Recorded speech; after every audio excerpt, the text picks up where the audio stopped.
So I wanted to talk a little bit about NFTs with you. I know you have a little bit of a better understanding of like the practical side to it than I do. So I think people who are watching this, they probably have heard of it. Everyone's probably heard of it in some way, shape, or form at this point. They might even know what it stands for, which is non-fungible token. You and I, we have engineering and software backgrounds, so the concept of like tokenization and things like that, and whether things are mutable versus immutable, like we understand those concepts a little bit. But in terms of kind of like introducing people to what an NFT is and where it gets its value from and how it can be utilized and even where you see NFTs going. Like how would you sort of explain it to the layman? Yeah, so I think it depends on how in depth you want to go with describing NFTs. Right now, most people, if they know what it is, they basically know it as like virtual art Mm-hmm. because there's a picture of something and then you connect it to your Ethereum or another smart contract wallet, and then you get the token. So it proves that you're the owner of this piece of art. So most people say, well, why do you need to own it if I can just hit print screen and, have an image of it yourself? Well, like, the reason it has value is the same reason like a rookie Michael Jordan card has value. You could say, well, couldn't I just make another card that looks like it? It's like, you can, but having the original gives it that value. So same thing with NFTs. People argue that that's not a good enough answer and that's, they're still worthless, but just like all markets, it's supply and demand. So if people are willing to pay 1,000 Ethereum for, a CryptoPunk or whatever it is, that's what they're willing to pay. Now, because of that, their market was in a huge bubble, and a lot of projects that started at a certain price point have dipped a lot. And just like crypto, most NFTs will probably be worthless or worth way less than what they initially were. But the NFT technology expands way beyond art. Art is that first forefront that the mainstream is being aware of. But the token just signifies like an owner of something. So your mortgage can be an NFT. A membership to your gym could be an NFT. Instead of signing up for a YouTuber's Patreon, you could buy one of their NFTs that gives you access to behind the scenes footage or whatever they're offering. It basically cuts out the middleman for exclusivity of some sort. So if I were to, so let's think about different forms of art for a second. So if you had, say, let's say you have a market for television shows, right? And I think Mila Kunis was in the news for a while because she made like an NFT like streaming show that people Okay. were paying. I forget like what it was called. I forget like a lot of the logistics around it, but I know that Mila Kunis, like, she produced or like starred in some like online show, and she turned it into an NFT, and people were then like watching the show. Now the NFT, I guess it would sort of be, I guess it's a combination of like the script and the script and the filming, but like what exactly would like comprise the token, and how does the token represent like all the tangible pieces that create the art? Like how does that actually work? So I mean, a lot of that is the smart contract that's built on top of the NFT. So to simplify it, if you buy an NFT, whether it's art or something else, it's just like this token that if you were to look at your wallet, it would say you have this token and whatever the name is. Okay. So the exclusivity would be like Mila Kunis. I actually am not aware of this, but she probably has a website that you connect your wallet to, and when you sync your wallet, it'll say, "Hey, do you have this NFT?" Okay, you do. Here's access to her videos or whatever. Okay, so that's interesting. So now we're talking about NFTs in the context of she owns, so she's the one who owns, I guess what you would call the NFT because it's her show and her script. But if people are buying that NFT from her, are they really purchasing copies of that token? Because I'm trying to figure out the difference between her turning her creation and her art into an NFT versus people paying for the art that she created. What's the difference between what I own by paying her for my own rights to So I watch just pulled up an her? article. It's called Stoner Cats. I think that's what it is. There, I can share my screen. Okay, so her NFT sales pulls in 8 million. Animated series can only be watched by NFT holders. Got it. So That's basically what I was saying. So there's probably a website, you hook your wallet up, and then if you have the NFT, then you can watch whatever the show is. Got it. So it would only be available, I guess it would only be available if you have like a lot. So I'm assuming the service that she utilizes probably requires you to show proof of NFT, proof of ownership for You have to hook up NFT. your wallet to it. That's how they know. Yeah. Got So it. this has Vitalik Buterin, who's the co-founder of Ethereum. Yeah. And then Seth MacFarlane, Chris Rock, Jane Fonda. It's interesting. Actually, you know what? I remember this was a couple months ago.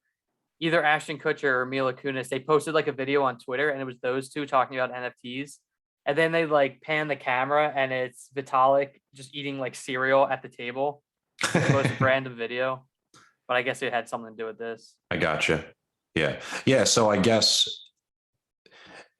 Yeah. So I guess we're getting into the weeds when we talk about the difference between the non-fungible token, like true original art of it all versus what somebody owns the rights to. So like theoretically, I guess if you were to pay for the rights to watch it, you have your own NFT token that gives you the permission to watch the art, and you could theoretically sell that NFT to somebody else if you no longer wanted to watch it and they wanted to.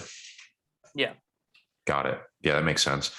Do you think, because there's a lot of NFTs right now, and I think you and I have talked about how we think a lot of them, and you mentioned this in your like opening statement where you were like I think a lot of them are kind of bullshit right now, and like the market is going to depart from like early cool like things to own, and it's going to move into some more practicality.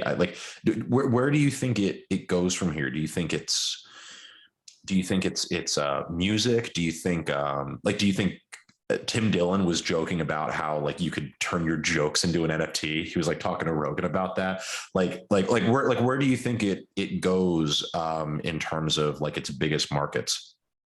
Yeah, I mean, if we're looking like way into the future, what you could do is if you had a song be an NFT, then services like Spotify, instead of having to have a contract with like the artist to pay them a penny every time it's played, they could just send some type of currency to NFT owners of each song each month. And you're saying that Spotify would essentially serve as just a different, it's like Spotify's business model would change around the NFTs, or artists. Well, right now they have to make like individual contracts, right? With like each artist, and is it a penny? Is it a penny and a half, or whatever the numbers are? Yeah, and it's probably different depending on whether you're independent versus you have like a recording studio, things like that. Yeah, and I guess like theoretically, it looks like what Mila Kunis and Ashton Kutcher did here was it was pretty much direct user to creator. So maybe some musicians would go that route and just say, hey, here's my wallet if you're interested, like here's my music, which would kind of be like a fourth turning back on itself.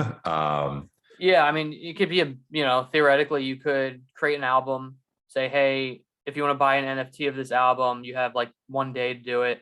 And then every time, let's say they sell the NFT for like $1,000 each.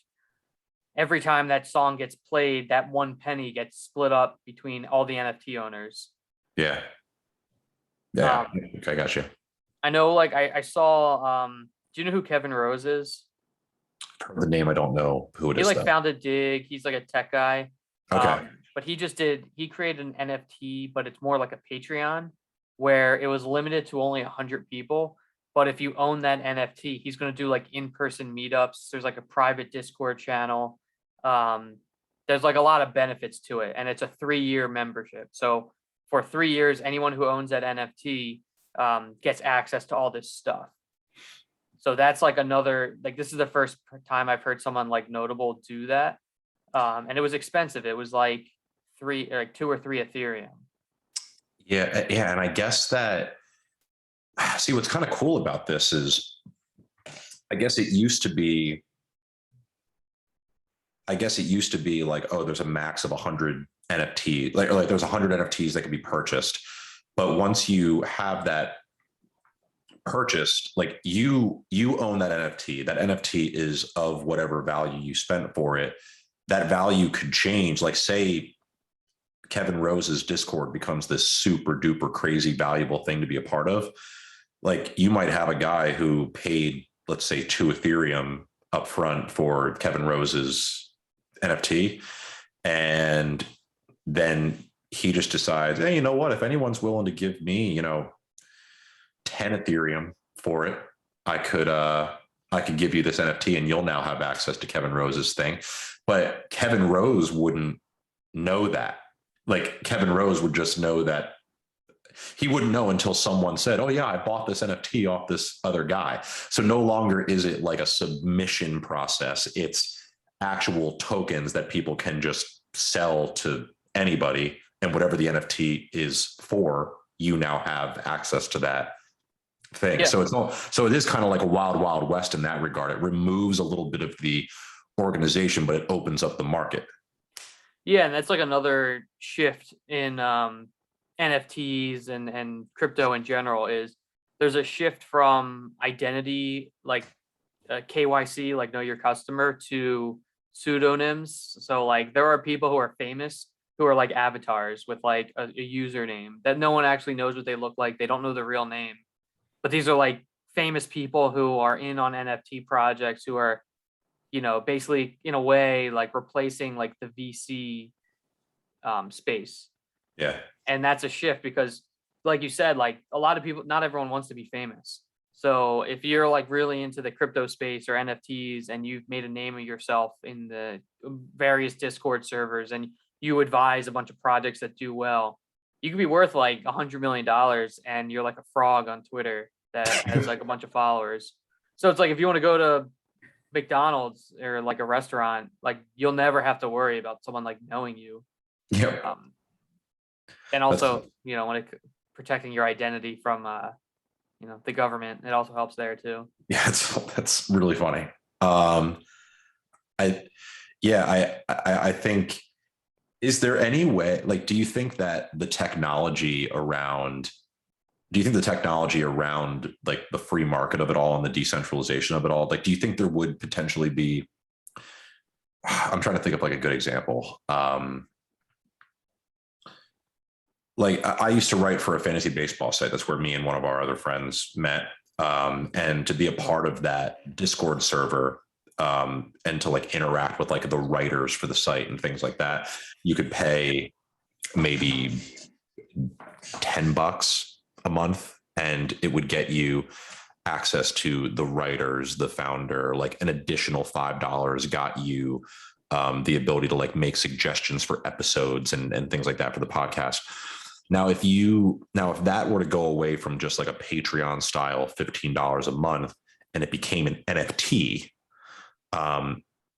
do you think smart contracts would operate under the like workings of this NFT makes it or locks you in for paying a monthly fee for things? Or could it be a smart contract that says, you're required to like return this NFT or get this NFT reimbursed if you decide to leave the group? Or is it literally just going to be a total free for all in terms of I have an NFT for this fantasy baseball site, and it's my NFT, and I can do whatever the heck I want with it. I don't need to reimburse it. I can just give it to anybody who wants to come in here. And as soon as that person owns it, they can come in here and they can be cool or not be cool and do whatever. The person who gave me this NFT and gave me access to this has no say over what I'm able to do with it. Like, do you think it's going to be more like that in terms of its wild, wild west nature? Or do you think it's going to be, do you think there's still going to be like a lot of structure with just this additional layer of technology over it?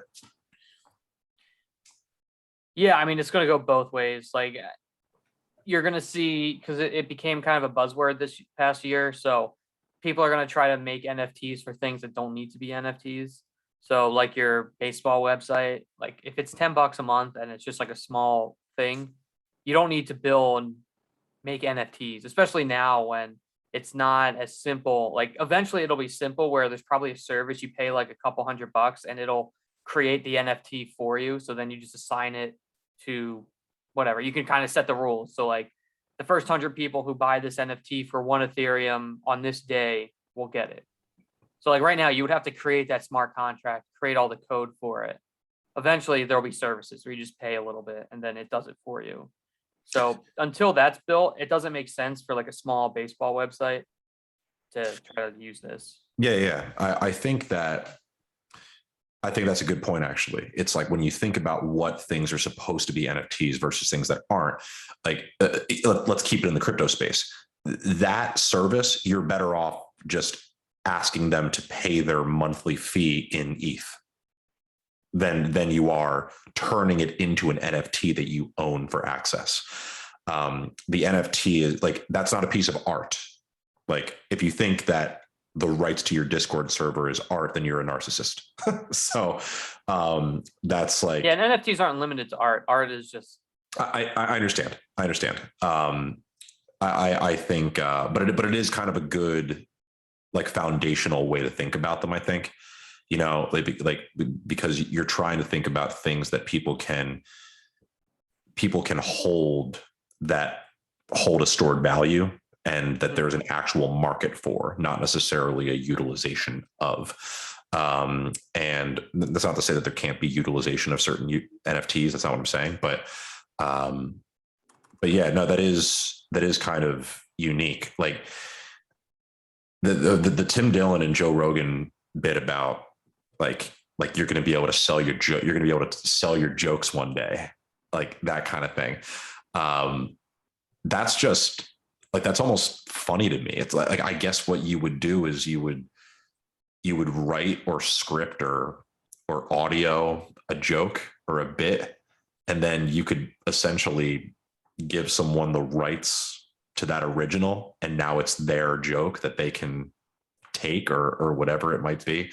Like it is going to be fascinating to watch how the NFT market grows, especially over, what do you think? Maybe like the next, like, do you think NFTs are going to have what we would refer to as almost like a legitimate, for lack of a better term, market in the next 5 years? Or do you think it's going to be more of like decades before we're thinking about NFTs the way that we think about art today? I mean, I think in the short term, like there will be use cases for NFTs within the next 5 years. Like the metaverse will be all NFT focused. That's true. That is true. But eventually it'll be like your mortgage, but they won't say, okay, here's your NFT. It'll be a system where it's like, all right, like plug your wallet into this. And now, okay, now the house is officially yours. And like the end user won't know all the behind the scenes. They'll just know, okay, now it's through this new system. That it's like a car title or a deed or titles. Like, you might still get a piece of paper too, just to kind of, it'll be coupled together, but there will be some digital way to assign an NFT to that person. Yeah. Better not lose your goddamn wallet. Yeah. Well, that's there will be like a service that maybe holds it for you. Just kind of like Coinbase can hold your crypto, even though you shouldn't leave it there, but it can. Like 3-5 years ago, you didn't have those services as user friendly as they are today. So same thing with NFTs. There will be like a Coinbase, whatever, and it'll kind of handle a lot of that for you. Like a digital Swiss bank account for those extra special tokens. Yeah, Yeah. something like that. Yeah. I understand. Well, that's good, man. I think that's a decent. I imagine we're going to have a lot of videos about NFTs in the future. Yeah, But I mean, as more projects come out and it moves away from just art. But actually, one thing I did want to show, just because it's as far as finding an NFT, if you want a cheap one to get in on, so this one is called City Lights, and if you look at them, they're kind of on the cheap end, only a couple $100, which for NFTs, like there are NFTs that are worth like hundreds of thousands of dollars. right. But the thing that makes this different is, so I bought a couple of these, but you can see they're all very similar, but there's differences between the color and this, this little moon or sun, wherever it's located. The shadows. Yeah. So the just some background on this, the technology behind this is they had an open minting session. So they minted, I believe, like 1,200 copies. And when you bought one, you didn't know what you got, but they had a smart contract that would automatically generate your art for you. So the artist himself, this guy, Ipman, he helped write the code. So it would, they're all very similar, but the probabilities on what color it is, where the location of everything, that was done all on chain, and it generated the art for you. Wow. So I don't know. I bought it. It was a lot more expensive than it is right now. So, as far as NFTs going down, it's definitely gone way down to what it was like a month ago. But, it's something like, CryptoPunks were free initially, and now they're worth millions of dollars. So Right. this could That's be good. nothing, but I think it's kind of cool. Yeah. No, it is cool. I mean, hey, if you were like one of those like Christmas time Bitcoin buyers where it was like, this would be a cool gift for myself, like, why not go get yourself an NFT?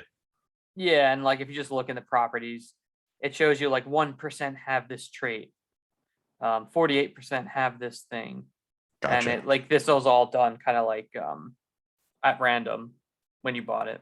Yeah, that's cool. Cool, man. I think that's a good spot to leave it then. We'll talk more about NFTs as projects come out and things like that. But I think this is a good intro for people who were interested in learning about them. So appreciate you going through that. Sure thing. Yep.